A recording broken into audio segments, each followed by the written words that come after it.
between the government of Jamaica and the Inter-American Development Bank. As per the program, the Minister of Finance and the Public Service, Dr. Honorable Nigel Clark, will be doing the welcome and the opening remarks. We will also have some remarks by Ms. Diane Edwards, President of the Jamaica Promotions Corporation, and Ms. Adriana Lavalle, Chief of Operations for the Inter-American Development Bank.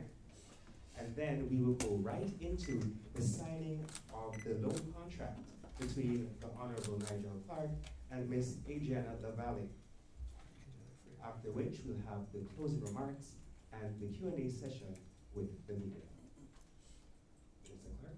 Thank you very much, and good morning, ladies and gentlemen. Happy to walk in here today and see a full room. And first, let me acknowledge that what we're about to do today is a culmination of the work of a lot of people. I want to welcome those from the IDB who are here, those from our fellow ministries, the Ministry of Education, the Ministry of Industry, Agriculture, Commerce and Fisheries, representatives from the Heart Trust, NTA, and representatives from JAMPRO, and of course representatives from the Ministry of Finance. And I believe persons from the Global Services Skill Board are also here.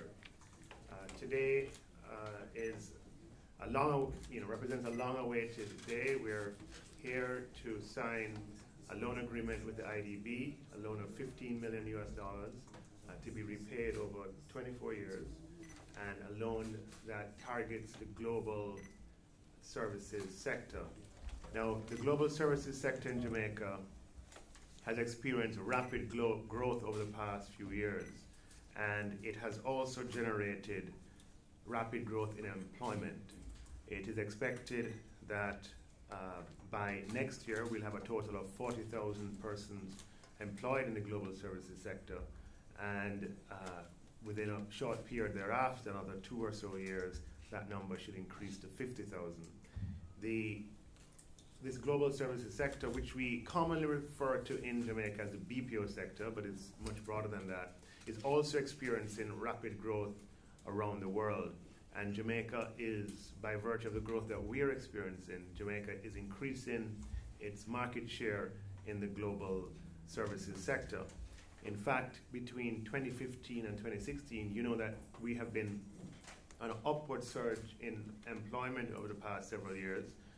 And between 2015 and 2016, approximately 57% of the growth in employment that we enjoyed in Jamaica came from the global services sector. So it's a sector that's important and one that we need to focus on. There are, despite the successes that we are having, there are two issues and challenges that we must work on to ensure that we can remain competitive and continue to have a greater share of the global services sector and participate in higher value activities. And the two areas are ensuring that we have the sufficient infrastructure to make persons who are going to be employed in that sector ready for the marketplace. So we need to invest in skills training so that persons, when they're employed, they are ready for their job. And we also need to invest in skills training so that we can move up the value chain from what is known as business process outsourcing to knowledge process outsourcing. And the second component that we need to work on is at the investment, attraction, and promotion level to ensure that our efforts can be sustained and be competitive, and that we can attract the best firms to operate here in Jamaica. The project for which this loan covers is called the Skills Development for Global Services Project, and it will promote the growth of the global services sector in Jamaica, particularly in the higher value-added segments, and provide the sector with better skilled workers, which will increase Jamaica's institutional capacity to attract foreign direct investment and to generate employment. So the loan or the program has two components which relate to the two challenges I mentioned earlier, And the first component is the skills development component. I want to be very clear that the government of Jamaica is investing in human capacity development and in skills training. And this component seeks to improve the skills development system and in order to provide a global services sector with better skilled workers, particularly at higher value segments. It will finance the activities to improve our ability to remain relevant and to ensure that we can train persons to participate in the knowledge process outsourcing sector. And it will also ensure that we have programs that include cross-cutting gender activities to support the readiness of women in the workplace. We have seen, even in the last employment data, that the unemployment rate for men, even though that national average is 8.4%, the unemployment rate for men is about 5.8, but for women, it's about 11 or thereabouts. And so we are making sure that we're focusing on ensuring that women can take advantage of some of these opportunities as well. And the second component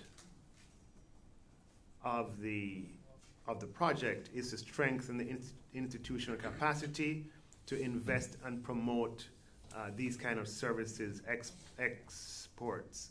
And this segment will work with JAMPRO to optimize the investment promotion process, to fine-tune it, allow us to target better and to present ourselves in a stronger way and make sure that we address any regulatory gaps that we need to address, any institutional and governance gaps that we need to address. The executing agency will be JAMPRO, which falls under MICA, and they'll work MICAF, and they'll work in tandem with the Heart Trust NTA. So I'm very excited and very about this, with the fact that we've had such momentum in employment generating activities, and this sector has been important to that. The ability to invest further in this sector to accelerate and deepen the kind of growth that we have enjoyed is music to our ears. I want to ask Ms. Diane Edwards, President of JAMPRO, to give her remarks. Thank you very much, Minister. Dr. the Honorable Nigel Clark, Minister of Finance and the Public Service, Ms. Adriana Lavalle, Chief of Operations at the Inter-American Development Bank, IDB. Let me also recognize Mr. Courtney Cole, Permanent Secretary in JAMPRO's Portfolio Ministry, the Ministry of Industry, Commerce, Agriculture and Fisheries. Let me also recognize Mr. Edward Gabidon, Chairman of the Heart NTA, and Dr. Janet Dyer, Managing Director of the Heart NTA. Also, Mr. Fernando Pavon, Team Leader and Labor Market Specialist at the IDB. Other IDB members and members of the public service, as well as JAMPRO team members who are here with us today. Members of the media, ladies and gentlemen, and members of the staff of the Ministry of Finance, good morning, and a fantastic morning it is. The Jamaica Promotions Corporation, JAMPRO, is very pleased to be present at this signing ceremony for what we consider to be a groundbreaking project for Jamaica and its young people. We are going to be building the skills Jamaica will need to achieve competitiveness for our human talent in the 21st century, and this is critical. On behalf of the JAMPRO board and staff, and on behalf of our minister, the Honorable Audley Shaw, who could not be with us today, let me first thank the Minister of Finance and the Ministry of Finance and the Public Service for hosting this signing and for approving this project, because they had to approve it, which marks the start of the government's newest commitment to growing the economy through support to one of the country's fastest growing areas, which the Minister alluded to, that of services and global services. Let me also thank the IDB and personally Adriana Lavalle and Fernando Pavon for their role in analyzing and understanding Jamaica's needs and crafting a program based on global best practice to respond to those needs. Today's signing ceremony underscores and demonstrates the ongoing support and commitment of the IDB to Jamaica through the facilitation of a multilateral loan agreement for the project in the amount of $15 million. JAMPRO is proud to assume the role of executing agency for this project. We have championed global services for the past 2 decades, driving investments to convert garment-free zones to data entry centers from as early as the 1990s. Today, Jamaica is home to 32,000 employees in the outsourcing industry alone, which does not include other IT-enabled services such as software development, animation, app development, and numerous other areas, all falling under the ambit of global services. We are extremely enthused about the prospects of this program and the role of the GSS project, as we call it, the Global Services Sector Project, the role that it will play in realizing key developments for Jamaica over the next 5 years, enabling Jamaica to effectively compete in what has become a highly competitive global landscape for skilled services. From an international perspective, global services comprise all the activities and skill services that can be transformed by information and communications technology, thus enabling them to be undertaken at any place on the globe, any distance away from the core business center, and delivered directly to the final consumer. It includes what we call BPO, which is really relating to internal business processes like customer service, billing, marketing, tech support, plus ITO, information technology outsourcing, including software development, app development, network management, and various other things, and KPO, knowledge process outsourcing, which includes market intelligence, data analytics, legal services, and requires people of graduate level. And I stress that because a lot of people think that this is an unskilled industry. It's not. It requires highly skilled people, and that's the whole focus of the program, to open up a world of opportunities for Jamaica to grow exponentially in this sector. You have heard of the 4th Industrial Revolution, Industry 4.0, which is not coming in the future, it is here now. Driverless cars, smart home appliances, telemedicine, robotic process automation, all are already a reality in developed countries, and Jamaica must play more than catch up. We must equip our workforce to take the leap into the future, to ride the wave rather than be swallowed by it. The GSS project is most timely and will help to ensure that Jamaica's workforce is properly trained, prepared, and positioned for this paradigm shift, which will not only require absorbing new information, but developing critical thinking, leveraging new technology, rethinking our approach to career development, and releasing our creativity in a new way. So we are going to be evolving up the value chain, as the Minister said. The 2 components that the Minister referred to, component 1 focused on the skills development and upskilling of people in the industry. Some of the best practice that we will implement here will set up a public-private global services sector skills board. And this is the first time that we are really bringing industry and academia and educational institutions together to ensure that the products of those skills training will be filling the needs of the private sector. So this is a critical component. That GSSB, the Global Services Sector Skills Board, will include Heart Trust NTA, Business Process Industry Association of Jamaica, and the Ministry of Education, Youth and Information to oversee the development of the skills for the future. It will train the trainers. It will co-fund companies' in-house training programs. It will improve curricula, build the links between industry and the teaching and training institutions, and create talent platforms and incubators for talent. Component 2, as the Minister said, is geared towards strengthening Jamaica's institutional capacity to attract new investment. And it will focus on strengthening JAMPRO's ability, but also really deliver a digital services strategy. And this is critical to our development as a nation, developing towards a digital economy. It will improve our penetration of international markets and implement incubator and accelerator programs for SMEs. So where does JAMPRO see Jamaica after the 5-year life of this project?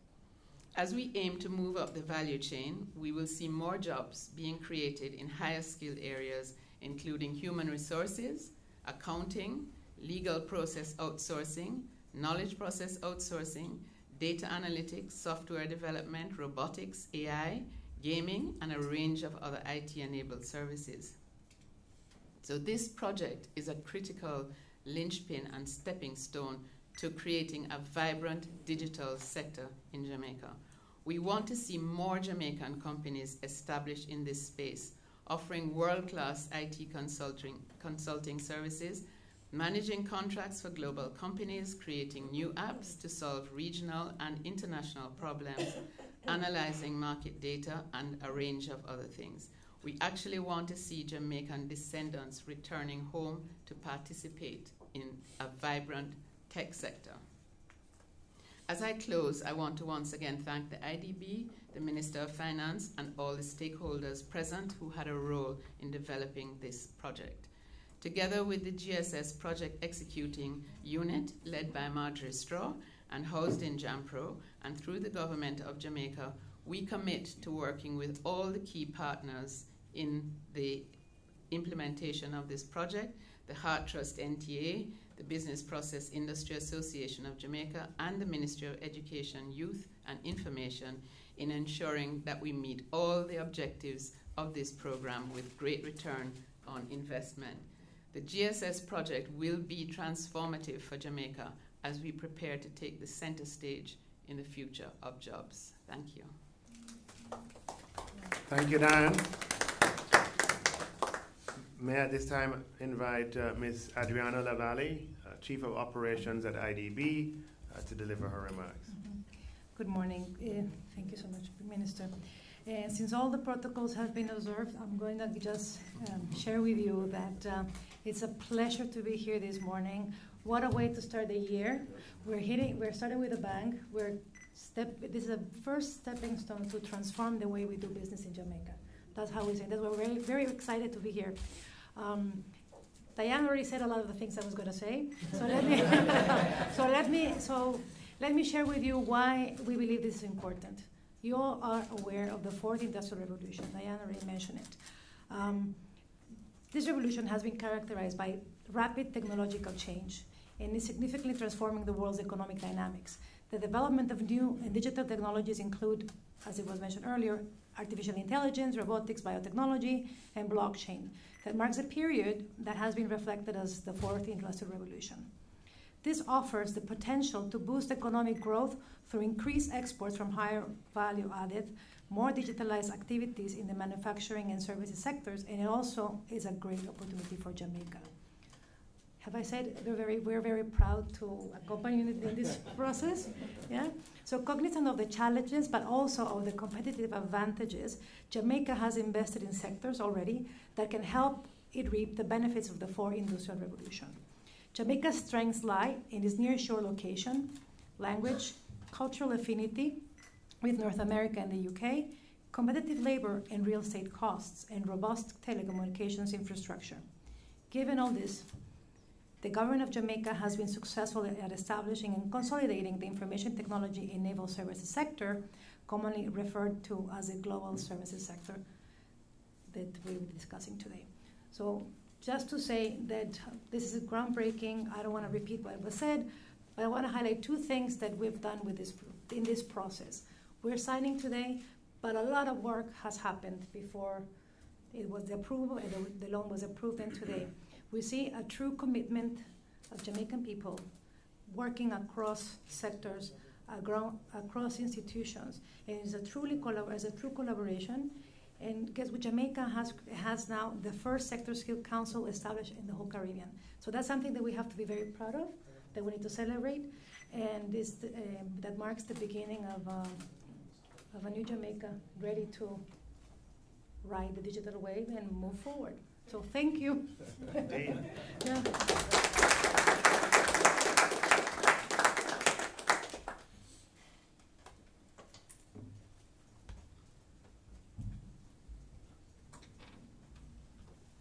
So now we're going to we're going to sign the loan agreement.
that was easy. Now comes the very important part, and that falls to Miss Marjorie Straw. As I understand it, you're going to be the head of the implementation unit? Director. Right, program director. Okay.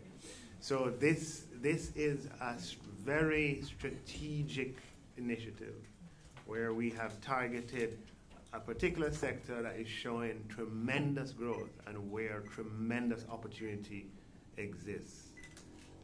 And executing this as is intended will have tremendous impact on the industry and catalyze its deepening and its growth even further. Just absolutely excited about this and very grateful to the IDB for your leadership and for your assistance in this regard, and to all those who helped in making this happen. And everybody has a key role to play, even though the coordinating unit or the implementing unit would be in JAMPRO. Clearly, the Heart Trust NTA, executing as far as the training is concerned, the BPO section in Heart Trust NTA. This is an absolutely crucial area. There are a number of young people who can benefit and, as we like to say, move up in life, so to speak, through the opportunities that are available in this sector. And I like what Diane mentioned earlier, that the global services sector is a sector for skilled persons. And there are a number of potential opportunities for persons with degrees and even advanced degrees to provide knowledge-based services using what information technology and digital technologies allow today. So this is very exciting, and we're looking forward to getting good reports, Madam Straw, Madam Edwards, on this. We want to make sure that this money is put to good use, okay, and that the returns on the investment are, exponential, manifold. It leaves me now to thank you all for coming and for making this signing ceremony a rewarding one. Thank you all very much. Welcome to the Ministry of Finance and the Public Service.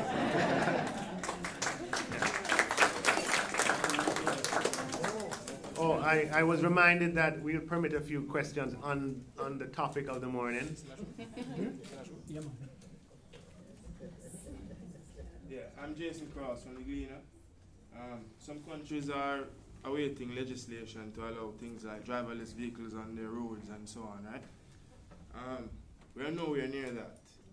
So how far are we? Regulation for driverless vehicles? Yeah.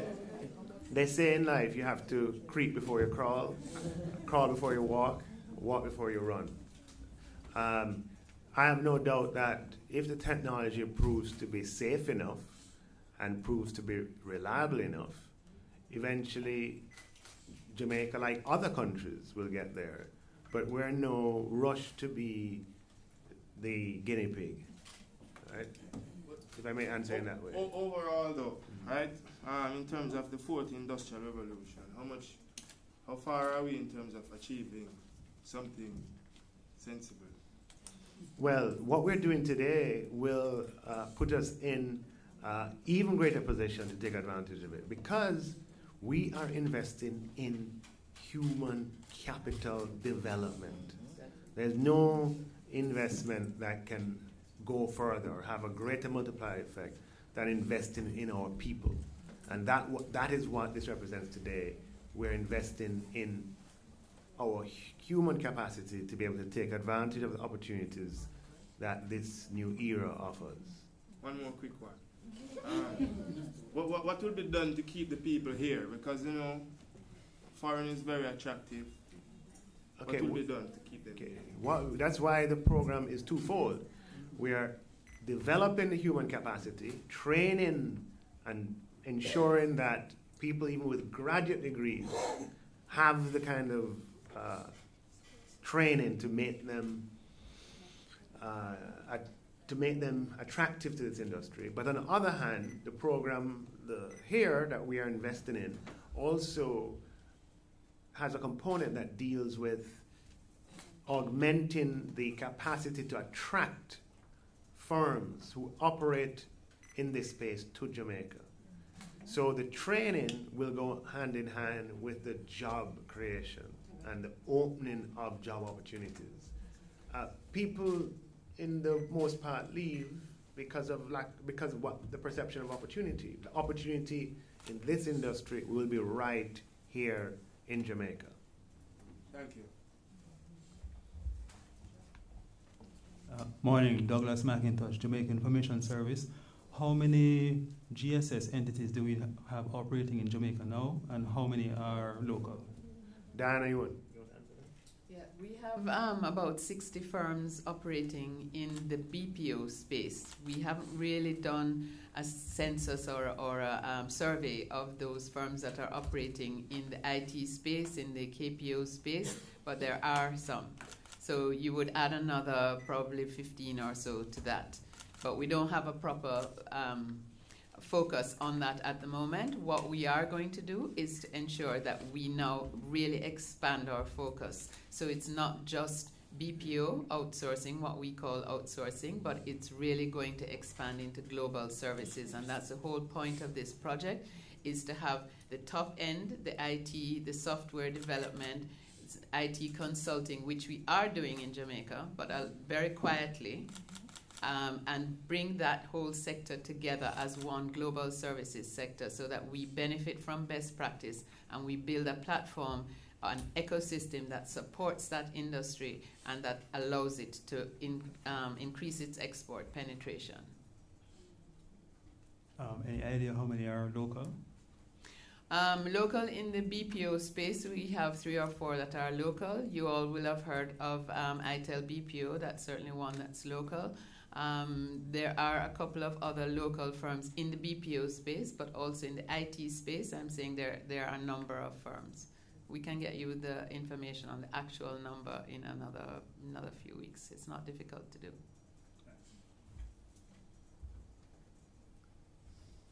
Okay. Thank you all for coming, and thanks to members of the media in particular. This is good news, and we need your help to get good news out. So thank you all very much.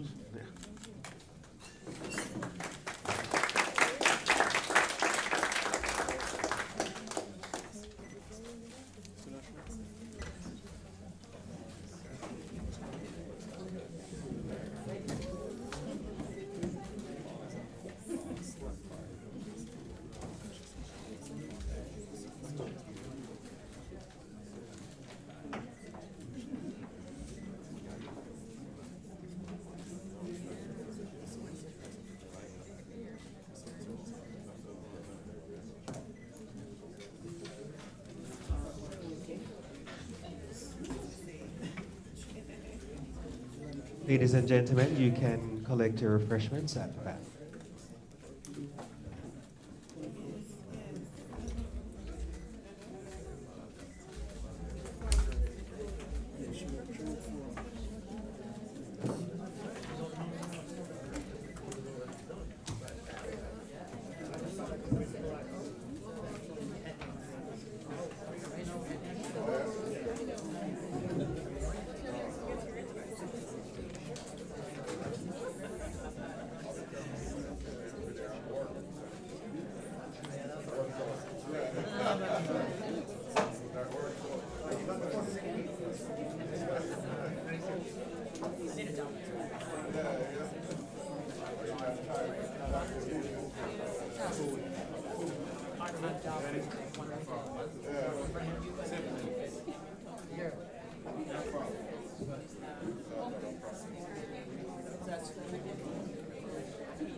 No, it's fine.